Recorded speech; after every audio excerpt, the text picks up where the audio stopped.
Bienvenidos al debate de Fundación Libertad y Desarrollo.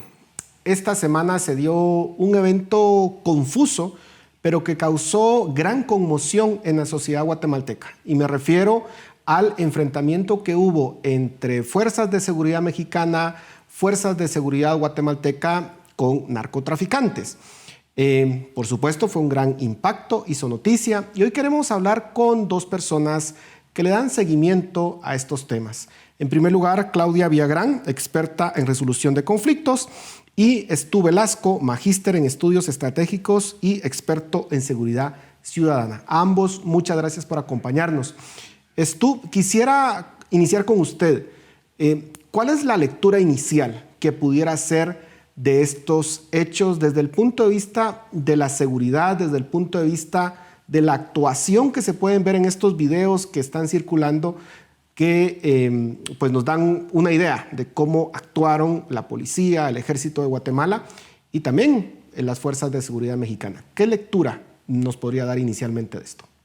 Esto es nada más y nada menos que el resultado de un abandono del Estado por décadas y que nos tiene en una institucionalidad bastante débil en comparación con el crecimiento y las metamorfosis criminales que ha tenido el fenómeno del narcotráfico, no solamente en Guatemala, sino en la región, y que cada vez tiene, digamos, mayor capacidad para poder enfrentar y desafiar a los estados. Claudia, ¿cuál es la lectura inicial que podemos dar de este hecho?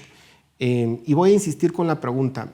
La actuación de las autoridades o de las fuerzas de seguridad mexicanas, las guatemaltecas, ¿cómo las podemos calificar? Bueno, yo coincido con la idea esta de que hay efectivamente un vacío institucional que es importante y porque los vacíos en general se llenan, ¿verdad? Siempre hay algún actor que toma el espacio que la institucionalidad del Estado deja vacía. Entonces, en este caso, pues obviamente estas son poblaciones que no es la primera vez que se ven sometidas a este tipo de cruces fronterizos. Tenemos en septiembre, si ustedes recuerdan, hubo también una expresión en el mismo lugar en donde desfilaban carros del narcotráfico mexicano en la frontera guatemalteca. Entonces, no es un primer evento, este es quizá el evento más violento que hemos tenido, o por lo menos uno de los más violentos, pero sí hay una respuesta institucional que es coherente con lo que hemos hecho históricamente y es nada, digamos. No ha habido una presencia institucional. La policía hoy da informe de que están movilizando fuerzas policíacas hacia la frontera, pero hoy es reactivo, no es preventivo. Y parte del problema es la ausencia precisamente de esas políticas o acciones de carácter preventivo que permitirían que esos vacíos no sean tan evidentes. Ahora, el otro elemento es la población, ¿verdad? Esta no es una problemática ajena, digamos, a la población. La población está acostumbrada a la presencia de muchos problemas a nivel de la frontera, tránsito de personas, trata de personas, comercio de contrabando, todas estas cosas que se dan en esas fronteras y en esos espacios poco ocupados por el Estado. La gente ha aprendido a convivir con esas situaciones, lo que es lamentable, ¿verdad? Es muy lamentable porque hay muchas respuestas que la gente debiera estar recibiendo de parte del Estado y frente a esa ausencia, obviamente las llena con otras cosas, entre ellas actores del narcotráfico. Entonces, hay un problema, sin duda, un problema institucional muy serio y coincido en que es necesario hacer un ejercicio no solo de presencia, sino también de fortalecimiento. Ambos coinciden en que ha sido una parte del territorio que se ha descuidado históricamente, pero entiendo que en el pasado se habían formado ciertas fuerzas tanto del ejército como de la policía, para poder patrullar las fronteras de Guatemala, y que eventualmente esas fuerzas se deshicieron sin ninguna explicación, y que eso pudiera ser, digamos, motivo de lo que está pasando actualmente. ¿Cuál es un poco la historia de las fuerzas que se han armado en el pasado? ¿Quién las desarmó en todo caso? ¿Y por qué no se habían armado en este nuevo gobierno?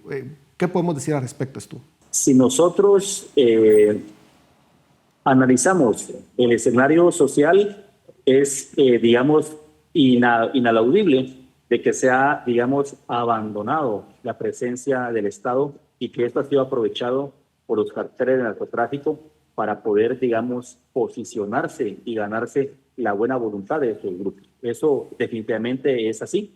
Lo segundo es de que definitivamente la inteligencia del Estado debió haber previsto lo que nos podía ocurrir, ya que no estamos hablando de puntos ciegos a cientos de kilómetros, sino que es en la frontera del día a día que se utiliza. Yo sí considero de que la inteligencia militar debió haber previsto este escenario. Y segundo, que los recorridos y el fortalecimiento de la seguridad después de un evento que había ocurrido en Chiapas hacía apenas unas 72 horas, indicaba que podía, digamos, ocurrir esto. Y aquí hay algo muy importante, quiero terminar con esto. Aquí hay dos muestras significativas de que debemos fortalecer las instituciones. En este caso, no se hizo nada para contrarrestar el grupo armado que venía huyendo, y esto ha abierto la interrogante si hay o no colusión.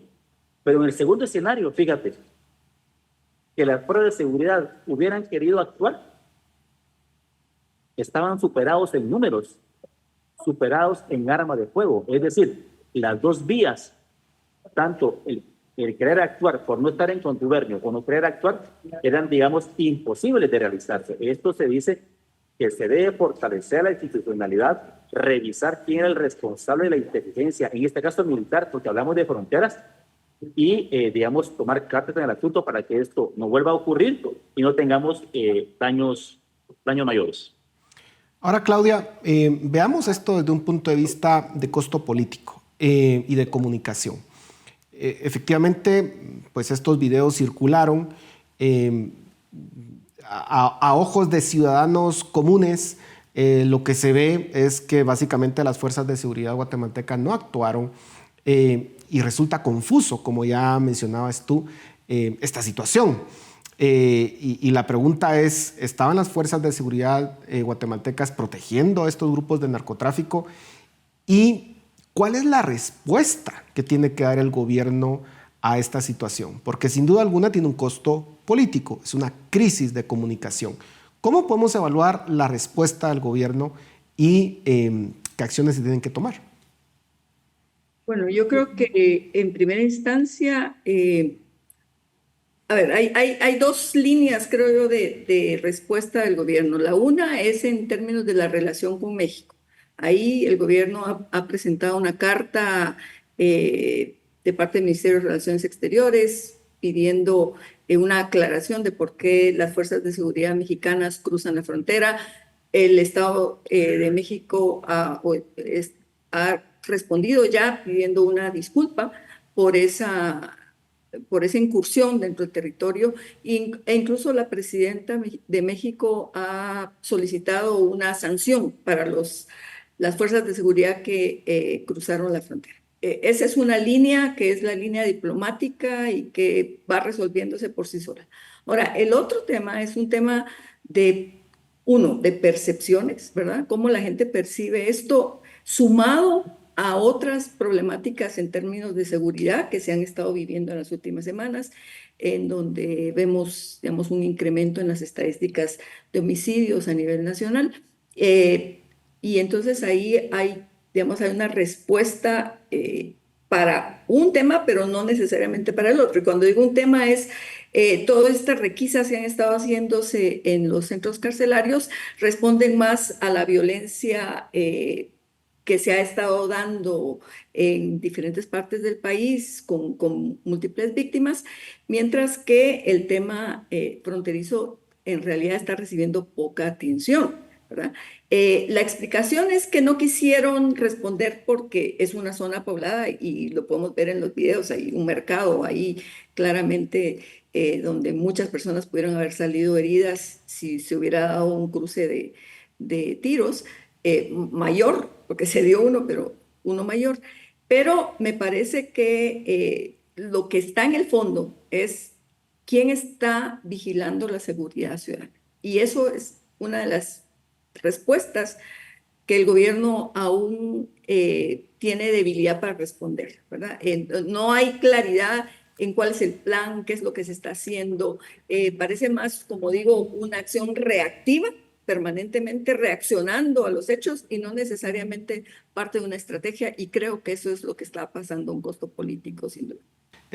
Hablamos un poco sobre escenarios que pudiésemos ver a futuro. Si vamos o retrocedemos a lo que vivió Guatemala en el 2009-2011, cuando el cartel de los Zetas ingresa al territorio guatemalteco, genera masacres, una psicosis en diversos puntos del país, ¿pudiéramos experimentar una situación similar por lo que usted ya mencionaba, el hecho de que básicamente los carteles de narcotráfico se están viniendo al sur de México y eventualmente podrían pasar la frontera e incursionar en el territorio guatemalteco de la forma en que lo hicieron el cartel de los Zetas en el pasado?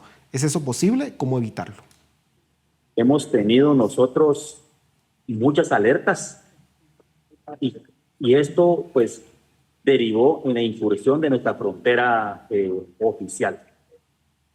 De no atenderse, primero de no reconocerse que existió una falla en el sistema de seguridad exterior y en el interior, estaríamos peligrando de tener más incursiones, porque ante los ojos del mundo, o al menos de la región y del crimen organizado, han visto nuestra debilidad institucional. Segundo, esto va a tener una responsabilidad seguramente penal, porque es que hay otro elemento grave. La escena de crimen que se dio, que vemos en el video, en el territorio guatemalteco, la escena de crimen fue robada, digamos, y fue llevada al territorio mexicano. Aquí va a haber una responsabilidad penal. Creo que hace 15 años el Estado de Guatemala se enfrentó contra la amenaza de los Zetas y lo logró superar, y creo que hay bastante experiencia en esa metodología que utiliza.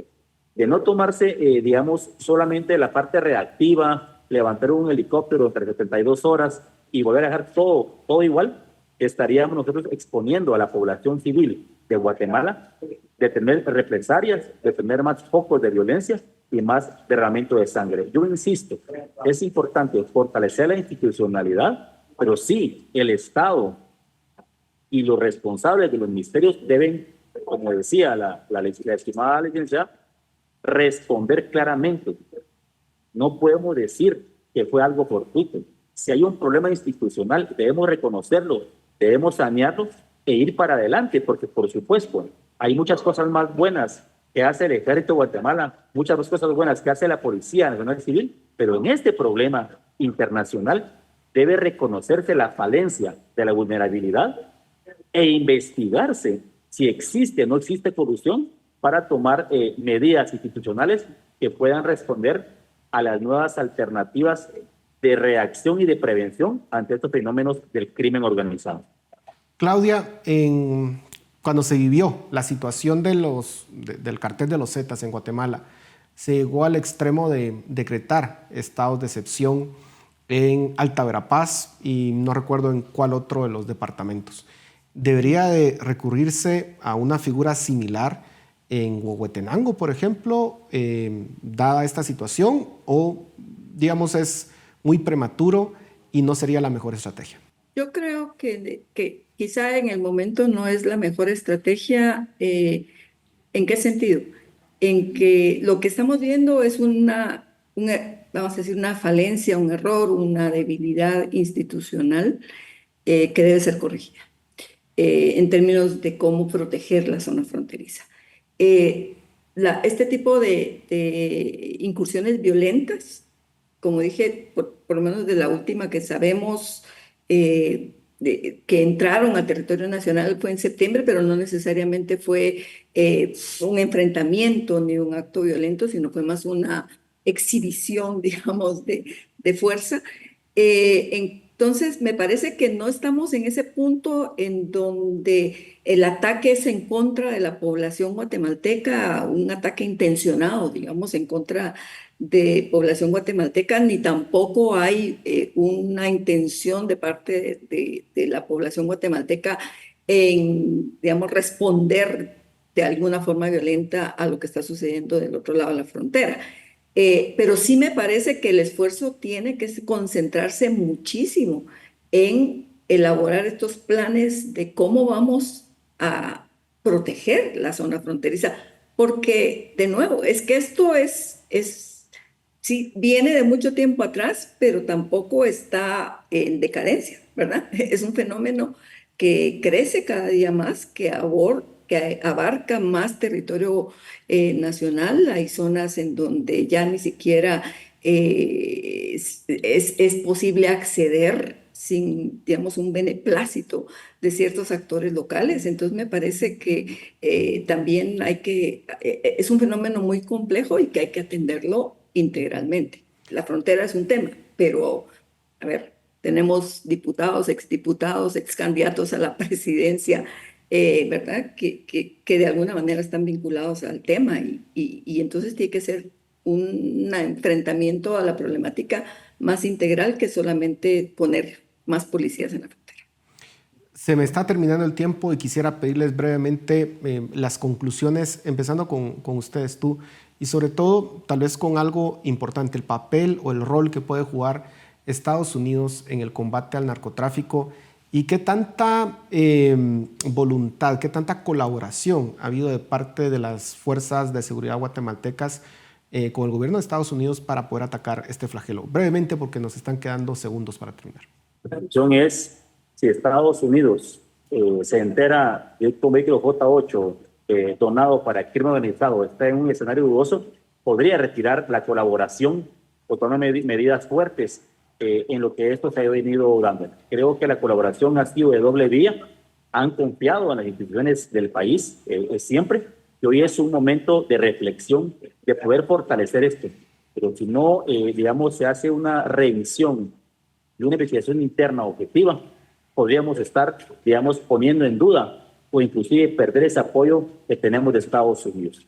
Creo que por ahí va el tema. La conciencia política es muy importante y que la dirigencia, en este caso de las instituciones involucradas, nos demuestran a los ciudadanos que hay transparencia, toma de decisiones y si hay hallazgos, pues retirar a las personas de la institución para que dejen de servir mal al pueblo de Guatemala. Claudia, sus conclusiones. Y yo creo que esto es un fenómeno que hace sonar alarmas y que el Estado y sus múltiples instituciones encargadas deberían de encontrar una forma de abordar la problemática de forma integral y conjunta en todas sus diferentes aristas y, por supuesto, garantizar la seguridad de las fronteras. Ese es un punto clave para este proceso y no será posible si no hay una coordinación interinstitucional para poderlo hacer. Bueno, muchísimas gracias por su tiempo y a ustedes en casa, muchas gracias por su atención. Nos vemos la próxima semana.